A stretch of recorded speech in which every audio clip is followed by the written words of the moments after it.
తర్వాత మరొక ప్రకటనను తెలంగాణ స్టేట్ మెడికల్ కౌన్సిల్ సంబంధించినటువంటి కమిటీ విడుదల చేసింది. నకిలీ వైద్యుడు వెంకట్రాములపై ఆత్మకూరు పోలీస్ స్టేషన్ నందు కేసు నమోదు. ఇటీవల జాతీయ వైద్య మండలి ఆదేశానుసారం తెలంగాణ రాష్ట్ర వైద్య మండలి తనిఖీల్లో ఎంబీబీఎస్ అర్హత లేకుండా అల్లోపతి వైద్యం చేస్తున్న ఊర్వను చెందిన వెంకట్రాములు గాయత్రి నర్సింగ్ హోమ్ పేరుతో హాస్పిటల్ నడుపుతున్నాడని చూసి హెచ్చరించినప్పటికీ తన తీరు మార్చుకోకుండా రాజకీయ అండదండలతో వచ్చిన వైద్యం చేస్తూ చుట్టుపక్కల ఊరిలో అమాయకప్రాయాన్ని నమ్మిస్తూ దొంగ వైద్యంతో మోసం చేస్తున్నట్టు గుర్తించిన విజిలెన్స్ అధికారి 24/5/24 నాడు ఆత్మకూరు పోలీస్ స్టేషన్ నందు ఎన్ఎంసీ యాక్ట్ ప్రకారం కేసు నమోదు చేశారు. రాష్ట్రంలోని ఆర్ఎంపీ పీఎంపీ అని పేర్కొంటూ తీరు మార్చుకోకుండా వైద్యపరంగా ఎటువంటి విద్యార్హత లేకుండా యాంటీబయాటిక్ స్టెరాయిడ్ ఇంజెక్షన్ ఇస్తూ పేద ప్రజల ప్రాణాలతో చెలగడం ఆడుతూ మోసం చేస్తున్న నకిలీ వైద్యులను ఎవరైనా సరే జాతీయ వైద్య మండలి ప్రకారం చర్యలు తప్పవని టీఎస్ఎంసీ ప్రజలు హెచ్చరించారు. సో ఇది మనకు పంపించినటువంటి ప్రకటన.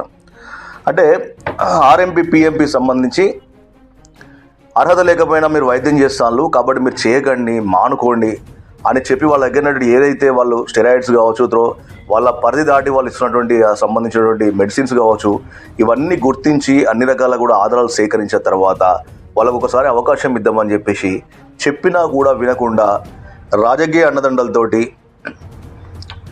ప్రజాప్రతినిధుల బలంతో పైరవిలతోటి మాకు అందరూ ఉన్నారని చెప్పేసి అని విర్రవీగుతూ మరి ముందుకు సాగుతున్న వారిపైన టీఎస్ఎంసీ సంబంధించినటువంటి వాళ్ళు ఆ బృందం ఆగ్రహం వ్యక్తం చేయడమే కాకుండా ఉక్కుపాదం మోపాలనే ఆలోచనతో ఉమ్మడి వరంగల్ జిల్లాలో మొట్టమొదటి ఆర్ఎంపీ పైన కేసు నమోదైనట్టుగా ఈ యొక్క ప్రకటన ఉద్దేశము. ఇంకా సుమారు వరంగల్ జిల్లాలో ఈ మధ్య కాలంలో తనిఖీలు చేసిన వారిపైన సుమారు 20 మంది పైన కూడా ఎఫ్ఐఆర్ నమోదు అయ్యే అవకాశం ఉన్నట్టుగా కూడా వాళ్ళు తెలియజేయడం జరిగింది.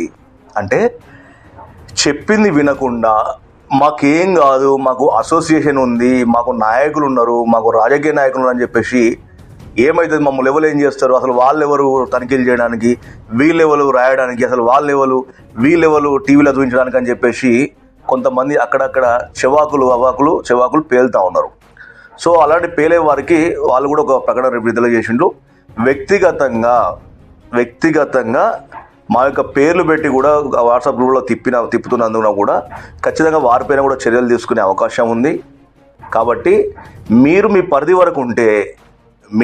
వరకు ఉంటే ఆర్ఎంపీ అనే వ్యక్తి ఏదైతే రూరల్ మెడికల్ ప్రాక్టీషనర్ అయితే ఉన్న వ్యక్తి, సో మీ పరిధిలో మీరు ఎంతవరకు అయితే చేయాలని అంతవరకే చేయాలి తప్ప మీరు డాక్టర్ అని బోర్డు పెట్టుకోవడానికి లేదు, ప్రిస్క్రిప్షన్ రాయడానికి లేదు, స్కానింగ్ చేయడానికి లేదు, తర్వాత స్టెరాయిడ్లు కానీ అవి కానీ ఇంజక్షన్లు వేయడానికి అవన్నీ అట్లాంటివి రాయడానికి అవి లేవు.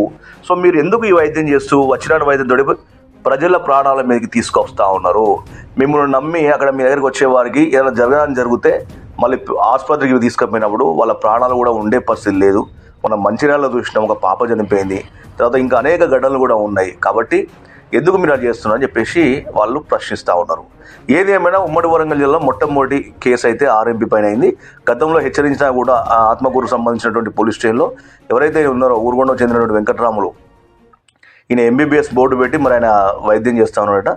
సో మరి ఆయనకు సంబంధించినటువంటి దానిపైన గతంలో హెచ్చరించినా కూడా వినకపోయేసరికి మరోమారు విజిలెన్స్ సంబంధించి తనిఖీ చేసి నిన్న ఎఫ్ఐఆర్ అయితే చేసిళ్ళు.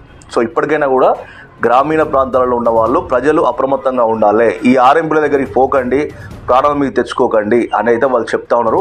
కాబట్టి ప్రాణం అనేది చాలా ముఖ్యం అందరికంటే. డబ్బు పోతే డబ్బు సంపాదించుకోవచ్చు, ఆస్తులు పోతే ఆస్తులు సంపాదించుకోవచ్చు, ప్రాణం పోతే మాత్రం తిరిగి రాంది. కాబట్టి మీరు ఖచ్చితంగా క్వాలిఫైడ్ డాక్టర్లకే వెళ్ళాలని చెప్పేసి అందరి టీవీ కూడా కోరుతా ఉంది.